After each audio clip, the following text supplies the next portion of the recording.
We've got an L shape, which is my arm is like this for an L, and we have a V shape. Okay, V shape you don't see as much in like jiu-jitsu and stuff because they don't like any sort of neck crank. But when you do wrestling for pinning, or you definitely do catch wrestling and MMA, the difference between having this here, now that this one's up here, there's a massive difference. There's a massive difference on your neck already, isn't there?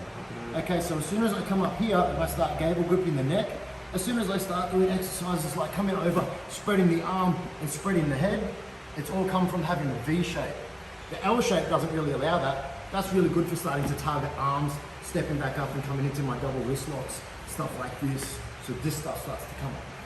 So you do V shape in top? Yeah, 100%. Just watch though, if you go V and you're having a high V neck like this and he's like, oh, my neck, you'll be DQ. So if they're savvy to it, because there's fuckwits out there, trust me, if they're savvy to there's pressure on the neck, as soon as you... But what I'm going to do with this is I like to teach jiu-jitsu so that this person's doing the right thing as well. So I grab Bailey for 15 minutes before class. He should have a high frame. None of us should be down here where we're doing jits and we're like getting completely pinned, controlled. Our frame should always be in. So our arm needs to be high, hook a bit higher on my shoulder, there, and now turn that and push that up. And there's no free rides at Beast, no free rides at all. No one gets to roll for free here. Everything should be a battle of skill and will. So if he's relaxed in like this, just relax. That's like shit jiu-jitsu. If he's failing the bottom, good. He gets his underhook going. Most people get the underhook on the other side. And this is, I'm not worried about this, but what we're gonna do is I'm gonna show you when we start doing catch things, the reasons why we don't want to always rely on having this arm here.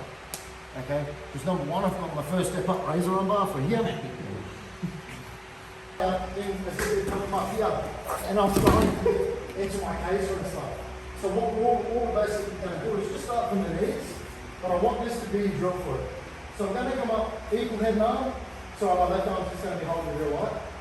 Equal head and arm, but an easy way for me to get in is I just want to go right leg up. Okay, so if it's my turn, he knows I'm going right leg up. He's just going to follow with this the whole way. I'm just going to go straight into my sit out, Kaiser and hold. Okay? You can all see where the position is from here. My sit out, Kaiser and hold. First arm up.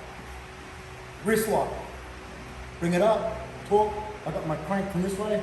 Up and under, elbow here. Just like a heel hook, but I come and crank here.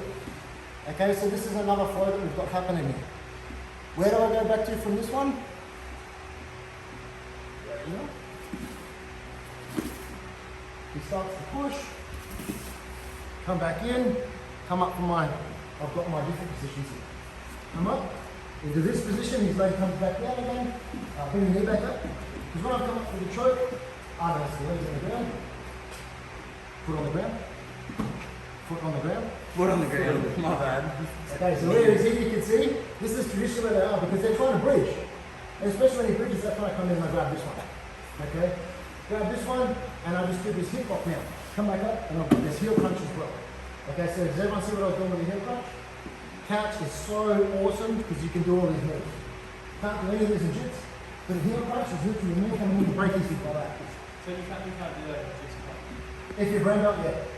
Or if you toe holds and stuff, this is it basically here. So just capture that, Jeanette. All it is, this is for Ken, Ryan, and Tom. As I come up into my sit, I bring my toe hold in, and it's my shoulder that comes over to break. Okay, so these are all fast kills, super fast kills.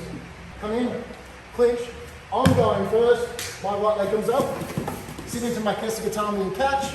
I've got my arm bar coming on this way, raise the arm bar here, wrist lock coming on here. Okay, I can now, from here, reach down low, step, post, look for his head, he pushes,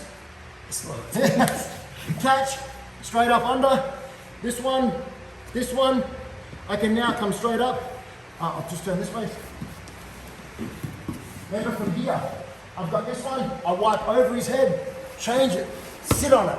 This one, wrist lock, turns this way, hand down, comes up. He pushes, help him up with it, under the head, under this way. Bring it up, under his arm, tuck him, come up and roll him. Now I'm going to look this way and crank him this way. Okay, so that's the sort of flow we're looking for. Okay, well, we'll do that. We'll go through stages together. Okay, on 3. 1, 2.